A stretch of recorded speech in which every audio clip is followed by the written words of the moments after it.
हमारे लोड चौकटा में जमा गढ़ में कर रखी है। पहली बात तो ये मीटिंग भी ऐसी कर दी है, तो फिर इस तरह के गोपी नदी चुनाव में बच्चों है आपके अड़ोसी पड़ोसियों की तबीयत ठीक रहे। बाबा लोड पीर के जयकारे के साथ हम अपनी सभा का वो करेंगे, हमारे नगर देवता और उनके जयकारे के साथ आगे की चुनावी सभा का आगाज करेंगे। तो मुझे लगता है बोलो बाबा लोड पीर की, थोड़ा और जोर लगाइयो, बोलो बाबा लोड पीर की। इसमें सही मैं क्रम संख्या में मतलब मेरे को यूं हो रही है कि मैं पहले दो नाम जरूर ले दूं। एक तो हमारे बड़े भाई सिक्कन भाई साहब, हमारे आदरणीय कालू भाई साहब, जयवीर अंकल जी के बेटे, जिनकी वजह से मतलब हम सारे एकत्रित हुए हैं। वो सारा क्रेडिट हमारे सिकन भाई साहब, कालू भाई साहब और इनकी टीम के अंदर जुड़े तमाम उन युवा साथियों का भी नाम मैं दोनों में जोड़ रहा हूँ, क्योंकि हमारे सभी आसपास के आए सभी साथी हमारे आदरणीय, मेरे तो चाचा समान ही है, बबलू भटनागर जी, टापर से आया हुआ राहुल भाई, हमारे बीच में बैठे कमांडो वीर सिंह जी, हमारे बीच में आदरणीय हमारे चाचा रमेश नरेंद्र जी, हमारे साथ आए हुए तिगराना से हमारे आदरणीय तिगराना से आए हुए मेरे चाचा जी संजय जी, आदरणीय पुनीत बांगला जी, सबके नाम मिले पर हमारे साथ सरपंच साहब। राजनीति को राजनीति तक सीमित रखना है, चुनाव के अंदर हमारे को शांति बनाए रखनी है, क्योंकि जो बलशाली होता है उसका एक गहना होता है समा। शांति बना के हमारे बीच में जगत सिंह जी भी बैठे हैं, गौरव भाई भी आए हुए मनान पाने से। मैं तो आपके बीच में अब यही कहूंगा कि कल शाम को प्रचार बंद हो जाएगा 5 बजे, और कल सुबेरे की जो हमारी वहां पे 10 बजे रैली है, सबसे पहले तो मैं उसी का न्योता दूं कि हुड्डा पार्क के सामने जो 10 बजे हमारी रैली है, उसके अंदर तमाम आप सब लोग बतौर मुख्य अतिथि उसमें आमंत्रित हो। क्योंकि कई जनों ने मेरे से पूछी रैली में कौन आएगा, तो रैली के अंदर तो हमारा गांव राम, हमारे पिता तुल्य बुजुर्ग भिवानी की ये हमारी तमाम 36 बिरादरी की सरदारी बतौर मुख्य अतिथि आओगी। क्योंकि आज ना तो हमारे पे कोई योगी आदित्यनाथ है, ना हमारे पे दिया कुमारी है, ना हमारे पे गजेंद्र शेखावत है, ना हमारे पे भूपेंद्र सिंह हुड्डा है, ना हमारे पे कोई केजरीवाल है, ना हमारे पे कोई नेता है, ना अभिनेता है। हमारे पे एक चीज है, वो है गाम राम जनता जनार्दन, जो जब पलकों पे बैठाती है तो तीन बार विधानसभा में बैठा देती है, और जब वो नजरों से अगर उतारती है, अगर आप 3 बार किसी के साथ भी अगर आप धोखा छलावा करोगे तो भिवानी की जनता भोली भाली है, बाउली थोड़ी ना है। मैं बार बार एक बात कहता हूं कि भिवानी के अंदर समस्याओं का अंबार है। एक समय ऐसा होता था जब हमारी छोटी काशी पूरे प्रदेश में विख्यात होती थी, देश में जानी जाती थी। भिवानी हर क्षेत्र में अग्रणी में गिनती होती थी अपनी।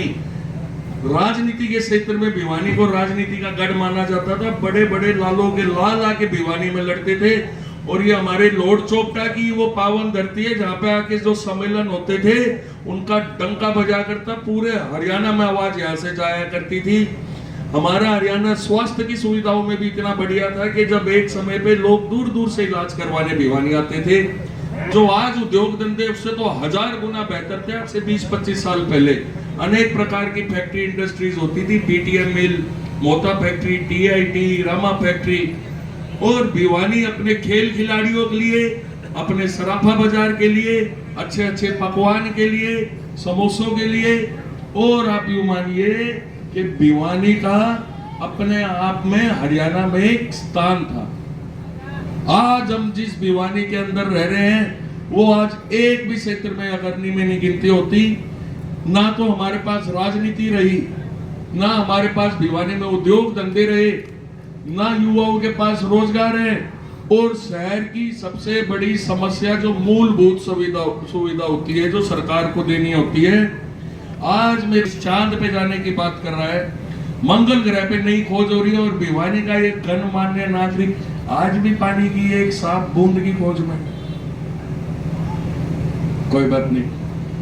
अब आप एक बात देखिए, जो व्यक्ति शहर के अंदर 3 योजना के अंदर अगर आपको पानी, सीवरेज, ड्रेनेज, सफाई व्यवस्था, कॉलोनियों का रेगुलराइजेशन कराना, अप्रूव करवाना, शहर के अंदर जगह जगह कचरा पॉइंट बने हुए हैं, गौ की ये सेवा करने की बात करते हैं, सबसे ज्यादा गौ के आज बेकदरी हो रही है। कचरे के ऊपर गाय और खागड़ी मिलेंगे आपको।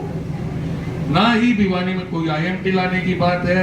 यूनिवर्सिटी भिवानी में आई तो वो जो शराफत का जूता चोला पहन के शहर में 15 साल से घूम रहे हैं धीरे धीरे। प्रेम नगर में यूनिवर्सिटी बनाई भिवानी की, ना तो हमारी भिवानी विधानसभा में पड़ती, भवानी खेड़ा विधानसभा में पड़ती है, ना हमारी भिवानी महेंद्रगढ़ लोकसभा में पड़ती। तो हमारे पास पीने का पानी है, सीवरेज का पानी पीने के लिए मजबूर है हमारा गांव, राम जनता जनार्दन। एक व्यक्ति एक बार धोखा दे तो कोई दिक्कत नहीं, 2 बार दे तो फिर उसके बाद थोड़ी सी हमारी वो होती है। और अगर 3 बार अगर कोई हमारे को बार बार जात पात के आधार पे अगर बांटेगा और हम मतदान करेंगे तो बदले में पानी, सीवरेज, ड्रेनेज और सफाई व्यवस्था थोड़ी ना। अगर जात पात को हम पैमाना बना के मतदान करेंगे तो क्या मिलेगा? जातिगत आधारित दंगे। भाव में जी रहे हैं। लग्जरी लाइफ तो पुराने आदमियों ने देखी थी, जब सुनते थे कि बड़े बाप दादाओं के राज होते तो हमारे राज में तो नू होया करता, हमारे राज में नू होया करता, हम तो नू करवा दिया करते। आप एक बात बताओ, आप लोगों ने राज का सुख देखा है, हमारी युवा पीढ़ी ने तो कभी देखा ही नहीं। हमारे तो चौकी में चले जा तो पिंडी का प्या करती, आप पर तो SP को भी कुछ नहीं समझा करती। क्यों? क्योंकि हमारे ऊपर कोई हमारे अभिभावक थे, कोई हमारे ऐसे व्यक्ति थे जो समाज को एक सूत्र में पिरो के चला करते। शहर में बहुत अच्छे अच्छे नेता हुए हैं, पर अब राजनीति पिछले 15 साल से भिवानी की किशोर करवट लेगी कि अब ये चलन चल चुका है पिछले 4-5 साल से कि अगर आपको हरियाणा में जाट मुख्यमंत्री बनाना है तो फलानी पार्टी को वोट दे दो, नॉन जाट मुख्यमंत्री बनाना है तो फलानी पार्टी को वोट दे दो। अगर हम इस तरीके से बटेंगे, उनका तो काम सिद्ध हो ही गया। अंग्रेजों का क्या काम था? आपस में बांटो, फूट करो, फूट डालो और राज करो। आज हमारे में क्या हो रहा है? शहर की 36 बिरादरी है, 36 दिशा में भटका रखी है। एक व्यक्ति जो आंखें खुली हुई हैं जिसकी, इसका मतलब आपको क्या लग रहा है कि वो जागृत है, जगे हुए हैं? ऐसे व्यक्ति को हमने सदन के अंदर भेजा हुआ है जिनकी आंखें तो खुली दिखाई देती है पर वो मूर्छित अवस्था में है।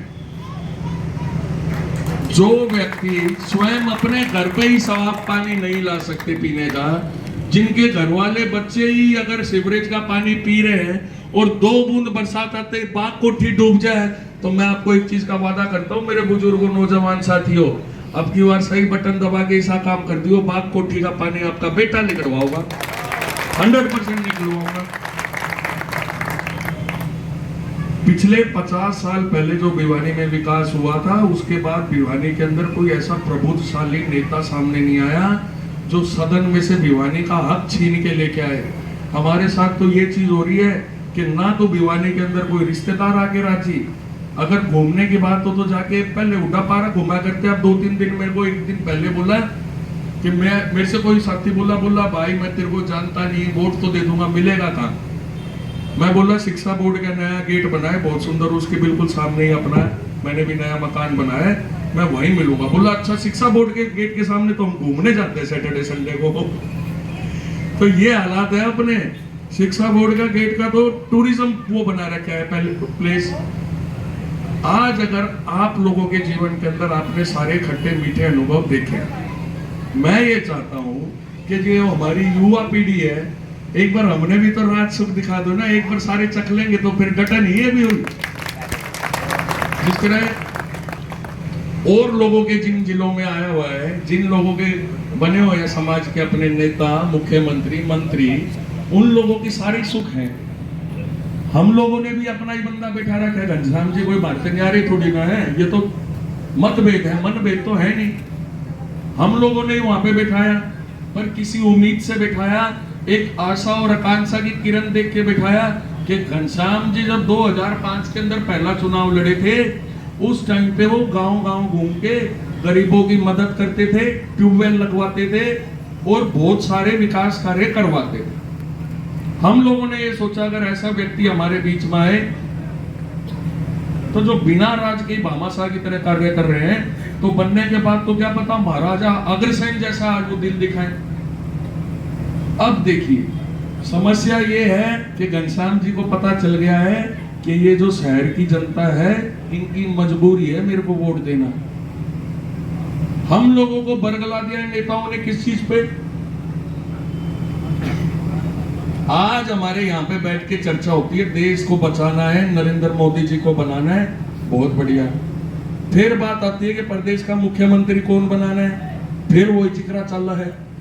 नॉन जाट का कोई भी पैमाना विकास का, रोजगार का, डेवलपमेंट का है ही नहीं। हमारे वालों को तो बस यही राजी कर रखी है कि भाई चौधरी साहब का राज नहीं आएगा, अपने बीजेपी में वोट के भी दो, गिर दिया। आज एक समझदार की तरह, क्योंकि 3 बार भिवानी के अंदर कमल खिला है, मेरे बुजुर्गों, मेरे युवा साथियों, अब की बार ये ध्यान कर लो कि कमल खिलता है कीचड़ में। 3 बार का आपने यहाँ पे भिवानी में कमल खिलवा दिया, आने वाली पीढ़ी तो दलदल में धंस जाएगी। और जो 15 साल से भिवानी में विकास का पहिया इस कीचड़ में है, आने वाली पीढ़ी को अगर हमने लड़ना नहीं सिखाया सत्ता और सरकारों के खिलाफ, तो आने वाली पीढ़ी हमारा लड़ना भूल जाएगी। इंसान लड़ते लड़ते भी महान बन जाता है। और आज हमने उनके आगे ये उदाहरण स्थापित नहीं करा कि जब सत्ता के बैठे मठाधीशों को भिवानी के अंदर कोई ऐसा नहीं दिखता। 5वीं बार टिकट मिली है मेरे ख्याल में घनश्याम सराफ जी को लगातार, 2005, 9, 14, 19, 24। और आज हम किस चीज के लिए तड़प रहे हैं? शर्म की बात है। पानी, सफाई, नौकरी तो कोई मांग ही नहीं रहा घनश्याम जी से। हमने तो कभी यूं भी नहीं गई इंस्पेक्टर लगा दो आप। आपने जिन जिन के वोट दिए, क्या उनमें आपने सर्व समाज को प्रतिनिधित्व दिया पक्की सरकारी नौकरी में? इनके साथ में 15-15 साल जिन लोगों ने लगा दिए घनश्याम जी के साथ, वो मेरे पे फोन करके भी कहा करते, बेटा कुछ कच्ची नौकरी पे यूनिवर्सिटी वगैरह में लगवा दे तेरे भाई को। तो आप ये देखिए कि हम लोगों को अब की बार ये सोचना पड़ेगा कि अगर हम जब 36 बिरादरी की बात लेके चल रहे हैं, ना तो हमारा आज कोई दल है, ना हमारी राजनीतिक विचारधारा, और ना ही हमारे पास जिस तरह नगर परिषद के चेयरमैन में भवानी भाई के पीछे तो घनश्याम सराफ 3 बार का एमएलए था, मेरे पीछे कौन है? देखो मेरे पीछे तो ये 36 बिरादरी की ये सरदारी बैठी है, मेरे पीछे तो रमेश वर्मा अंकल बैठे हैं, मेरे पीछे तो मेरे गोविंद कालू भाई साहब के ताऊ जी बैठे, मेरे पीछे तो सिक्कन भाई हैं, मेरे पीछे तो मेरे अंकल जी बैठे सारे। तो मेरा कहने का मतलब ये है कि अगर आप भिवानी को पुनः हरियाणा का नंबर 1 शहर बनाना चाहते हैं, कैसे?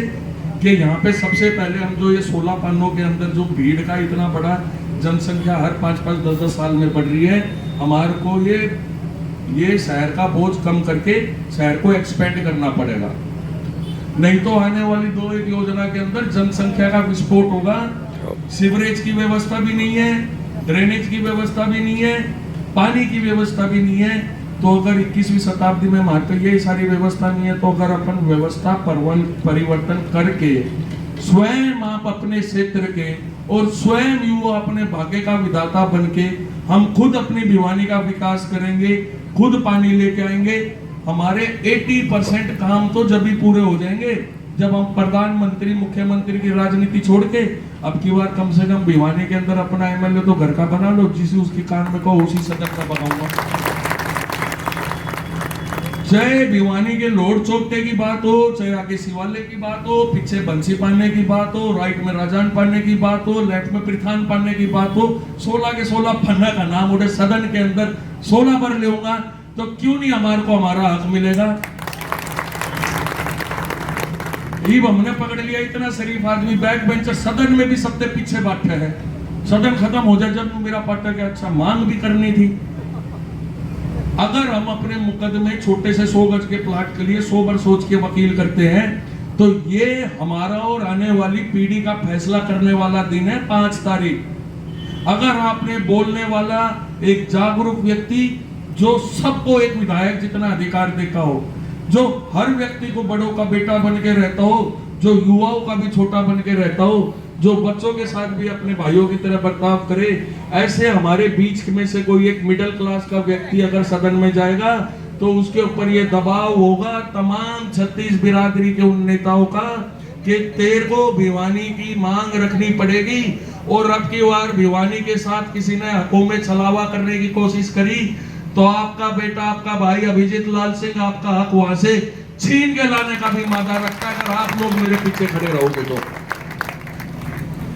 अंत में मैं यही कहूंगा कि अगर आपके मन में यह है कि हमारा भिवानी जिस पे तो एजुकेशन में जरूरत हो, पानी की समस्या हो, अन्य किसी भी प्रकार की समस्या हो, आप उस पे रजिस्ट्रेशन कराइए, आपके घर पे आएंगे, आप अपने दस्तावेज देना, आपको तुरंत तैयार करा के 1 दिन बाद 2 दिन बाद आपके घर पे पहुंचाएंगे। आपकी खून पसीने की 1 रुपया भी किसी सरकारी कार्यालय में रिश्वत नहीं लगने देगा आपका बेटा, आपका भाई।